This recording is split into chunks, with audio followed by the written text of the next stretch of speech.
Brian's Winter by Gary Paulsen. Chapter 13. It did not register at first. The night had grown very cold and still, and the shelter was warm, and he was in that state just between waking and sleeping when he heard a snap, blistering crack of a sound. He was half dreaming and thought it was part of the dream, but it cracked again, a little more away, and then a third time, very far away. By the third shot, he was on his feet and had pushed the door away and was standing in the opening. "Hey! Over here! I'm over here!" He listened and heard two other, much more muted shots, and then nothing. Since he slept with no pants and his underwear had long since given up the ghost, he was standing in the nude in the cold air. For a second or two, his body held heat, but when it started down fast, and he felt the cold come in to him. Still he stood, listening, holding his breath, and he heard one more pop, so far away that it could hardly be heard, and after that, no further sound. "Hey!" he yelled one more time, but there was no answer, and the cold was getting to him, so he closed the door and climbed back into his bag. It was insane. All that shooting in the dark. Who was doing it? And what were they shooting at? He would have to go out tomorrow and look for tracks, at least where the nearest shot seemed to come from, somewhere just across the lake. And why didn't they answer him? They must have heard him. And what was the matter with them? Was it some maniac? And why hadn't Brian seen him or heard him before? He meant to sleep and was tired enough to sleep, but he could not get the image out of his mind. Some crazy man with a high-powered rifle was out there somewhere shooting at things in the dark. So Brian put a little more wood on the fire and blew on the coals to get it going and sat all night, dozing intermittently, waiting for daylight so that he could look for tracks. At first light, he got into his clothing and slid the door open and stepped outside, into a wall of cold. He had read about cold. A teacher had read poems to him about Alaska when he was small, and he had heard stories and seen shows on the Discovery Channel on television, but he had never felt anything like this. His breath stopped in his throat, and it felt as if the moisture on his eyes would freeze, and he did feel the lining of his nose tighten and freeze. There was no wind, not even a dawn breeze. It was absolutely still, and when he took a step forward, he felt the air moving against his eyes, and he had to blink to keep them from freezing. 30, 40, 50 below, he couldn't even guess how cold it was, and he thought, this is how people die, in this cold. They stop and everything freezes and they die. He pulled his hood up and was surprised, crude as it was, at how much it increased the warmth around his head. Then he pulled the mittens on and picked up the killing lance, long since repaired from the moose kill, and moved forward, and as soon as he moved, he felt warmer. The snow was dry, like crystallized flour or sugar, and seemed to flow away from his legs as he walked. He made a circle of the camp, walked out on the lake ice, which was covered with snow as well, and back around and saw no tracks other than rabbit and mouse. Then he started to move towards where the sound had come from, walking slowly, amazed that he started to warm up and feel comfortable. Back in the hood, the air was kept from moving, and his face grew warmer, and the fact that his head was warm seemed to warm his whole body. And once he became accustomed to the cold, he could look around and appreciate the world around him. It was a world of beauty. It's like being inside glass, he thought. A beautiful glass crystal. The air was so clean, he could see little twigs, needles on pine trees, 50, 75 yards away.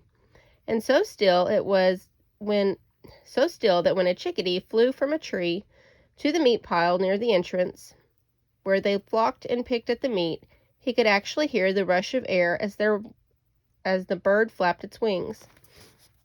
Tracks went everywhere. Once he was in the woods away from camp, there were so many rabbit prints, he felt there must be hundreds of them living around the shelter. The tracks were so thick in some places that they had formed packed trails where the rabbits had run over the same place until it became a narrow highway. Some of the snow was packed so densely that it could hold Brian up, and he walked single file on the tracks where the brush permitted, to keep from sinking into the snow. But he wasn't looking for rabbit tracks. Somebody had been out there firing a gun, and it hadn't snowed during the night, so there should be tracks. Had to be tracks. But there were none.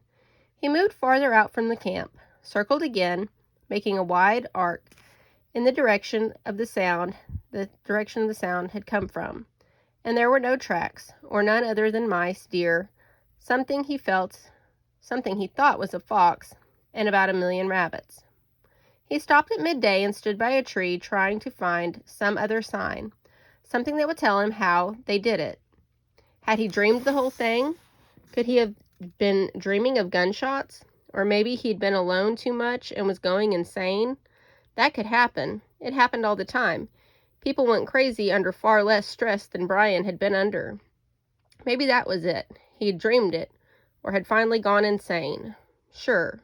Crack! It was near his head, and he dropped to his knees. They were shooting at him, and they were close, right next to him. No dream this time, no insanity. They were right on top of him. He rolled to his left and came up in a crouch behind a large pine, waiting, watching. Nothing he could see, absolutely nothing out of the ordinary. Just brush and trees, and there. He had been looking along the ground, and he brought his eyes up a bit, so that they were scanning 10 feet up, and he saw it. A poplar tree was shattered. Bits of wood and bark seemed to have been blown out of it, as if it had been hit by an exploding shell. It was still standing, but was severely damaged, and he thought of a moment that somebody was playing pranks, shooting a tree 10 feet off the ground. But it hadn't been shot. He moved closer to the tree and studied it, and there was no evidence of a bullet hole, just the shattering wound.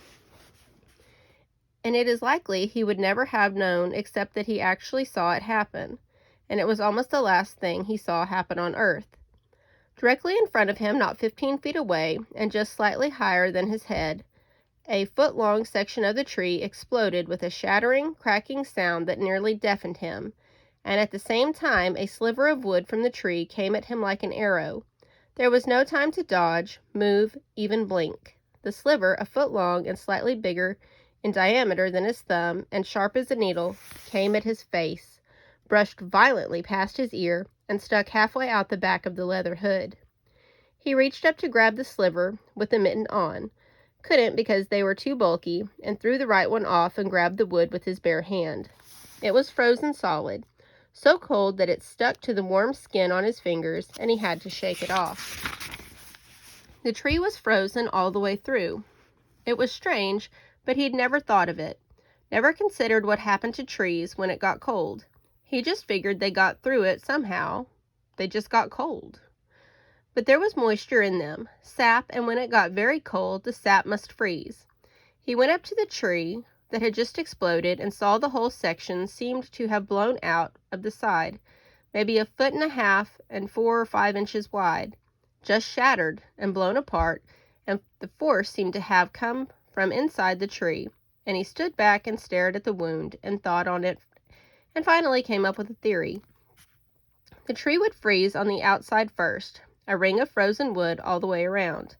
Then, when it got truly cold, as it had last night, the inside would freeze. When the liquid freezes, it expands. He had learned that from Miss Claman's science class, or tries to expand. But with the wood frozen all around it, there was no space for the center to expand. It simply stayed there, locked in the center, while the outside held it in, and the containment forced the center to build up pressure, and still more, until it couldn't be contained and blew out the side of the tree. It wasn't gunshots. It was trees exploding. There were no crazy people running around with guns, and Brian hadn't gone off the deep end. It was just winter. That was all. Brian stared at the tree and then around the woods, and knew one thing now for certainty. Everything was different.